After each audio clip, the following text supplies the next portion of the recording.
एकदन्तं महाकायं तप्तकाञ्चनसन्निभं लम्बोदरं विशालाक्षं वन्देऽहं गणनायकं वन्देऽहं गणनायकम् मौञ्जीकृष्णाजिनधरं नागयज्ञोपवीतनं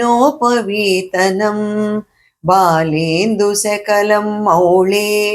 वन्देऽहं गणनायकं वन्देऽहं गणनायकम् चित्ररत्नविचित्राङ्गं चित्रमालाविभूषितं कामरूपधरं देवं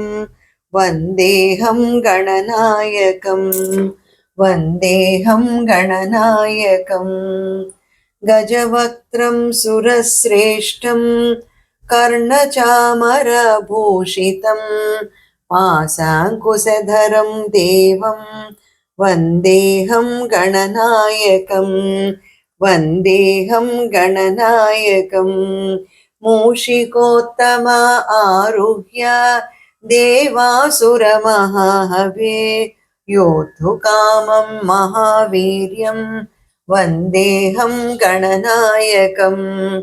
वन्देऽहं गणनायकम् यक्षकिन्नरगन्धर्व सिद्धविद्याधरैः सदा स्तूयमानं महाबाहुं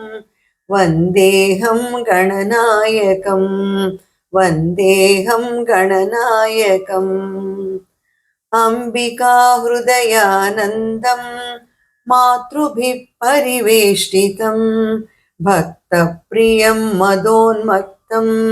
वन्देऽहं गणनायकं वन्देऽहं गणनायकम् सर्वविघ्नहरं देवं सर्वविघ्नविवर्जितं सर्वसिद्धिप्रदातारं वन्देऽहं गणनायकं वन्देऽहं गणनायकम्